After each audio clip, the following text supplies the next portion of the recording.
J'ai payé pour la croisière, mais ma copine a secrètement déclassé ma cabine pour surclasser ses amis. Quand je l'ai découvert en plein milieu du voyage, sa réaction à ce que j'ai fait ensuite était impayable.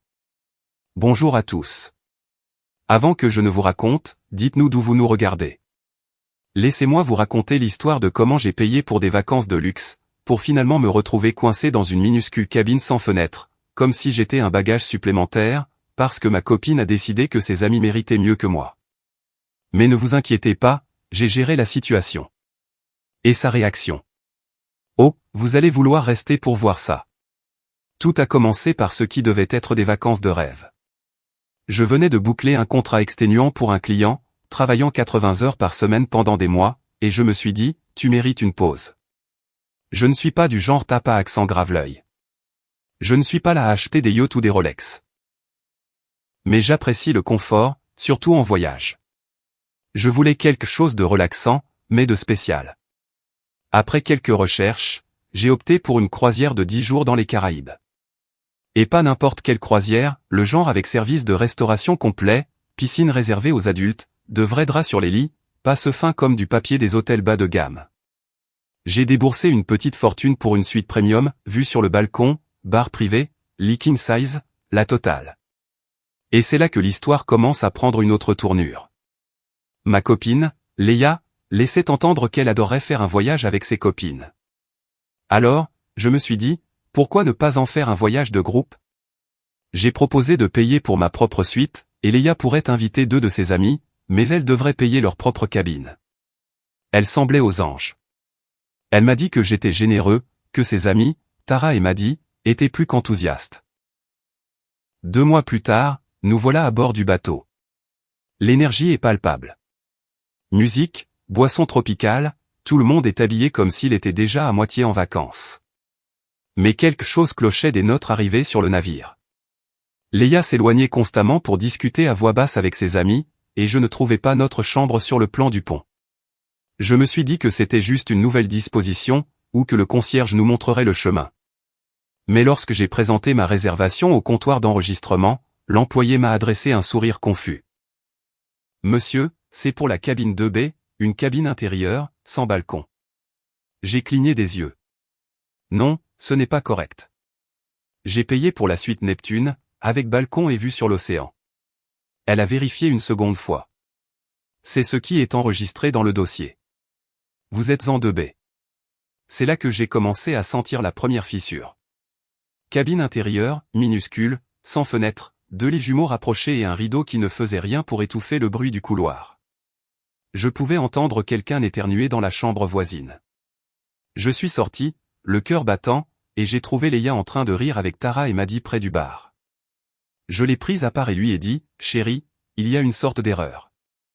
Notre chambre n'est pas la suite. » Son sourire a vacillé une seconde, puis elle a dit, « Oh, je voulais te dire, on a dû faire un petit changement. » Un petit changement?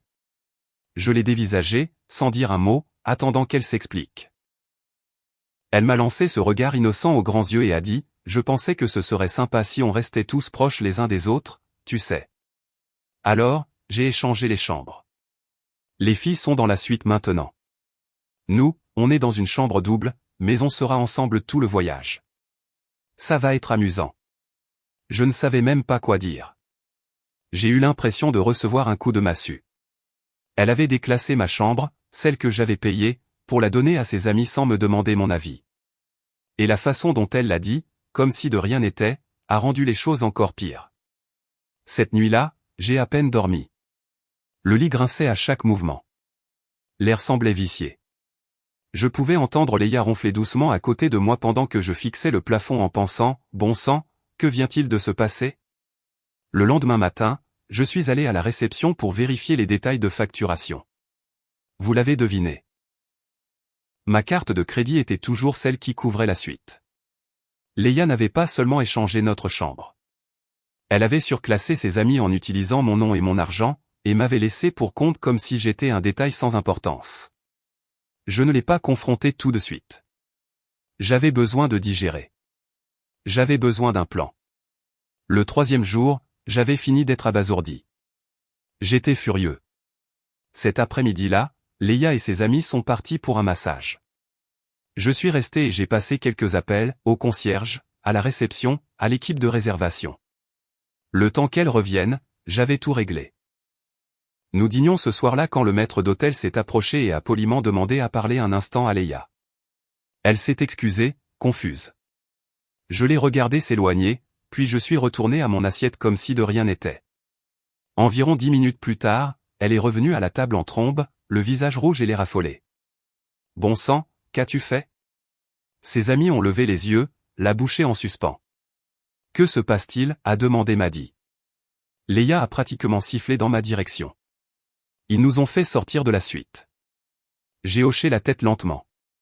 Oui, j'ai demandé le changement. Je devais aussi corriger la facturation. Je ne voulais pas être facturé pour 3 adultes qui mènent la grande vie en mon nom. Tara cligna des yeux. Attends, on n'est plus dans la suite. J'ai souri poliment. Non. Vous êtes maintenant dans la même charmante cabine intérieure que nous avions. Lit jumeaux et tout le reste. Oh, et vous aurez besoin de votre propre moyen de paiement à partir de maintenant. Leia a perdu son sang-froid. Elle m'a accusé de la mettre dans l'embarras.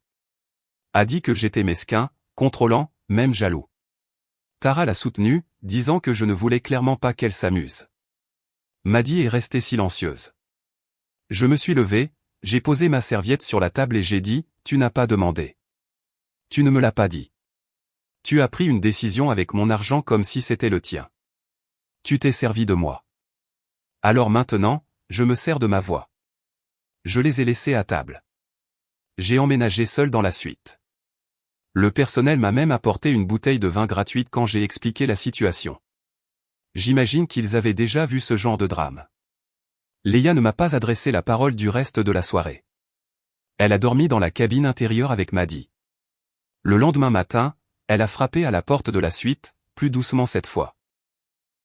Elle s'est excusée, a dit qu'elle essayait juste de rendre le voyage plus amusant pour ses amis, qu'elle ne voulait pas que cela ressemble à une trahison. Je lui ai posé une seule question. Me l'aurais-tu dit si je ne l'avais pas découvert? Elle n'a pas répondu. À la fin de la croisière, nous nous parlions à peine. Le dernier soir, elle m'a demandé si j'allais rompre avec elle. Je lui ai dit que non. Je l'avais déjà fait. Il y a 3 jours, quand elle a décidé que son confort et son image auprès de ses amis comptaient plus que le respect, l'honnêteté ou même la simple équité. Quand nous avons accosté, je suis descendu du bateau seul. Elle a essayé de m'envoyer des SMS. Elle a essayé d'appeler. Elle m'a même envoyé un email de 7 paragraphes qui commençait par « Je sais que j'ai tout gâché » et se terminait par « Mais tu as réagi de manière excessive ». Peut-être que oui. Ou peut-être que j'ai simplement réagi comme j'aurais dû le faire des années plus tôt, comme quelqu'un qui se respecte. Et le comble? Quelques semaines plus tard, j'ai vu que Tara avait posté des photos de la croisière partout sur Instagram.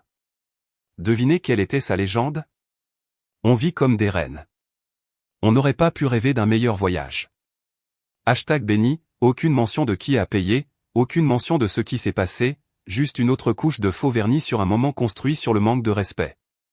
Alors, la communauté Reddit, est-ce que j'ai été le connard dans cette histoire pour la façon dont j'ai géré la situation? Auriez-vous fait la même chose, ou aurais-je dû laisser tomber et profiter du voyage malgré tout? Donnez votre verdict dans les commentaires. Je veux vraiment savoir ce que vous en pensez. Et si vous avez aimé cette histoire, s'il vous plaît, aimez et abonnez-vous. Cela aide vraiment la chaîne à se développer et nous permet de continuer à vous proposer d'autres histoires folles comme celle-ci.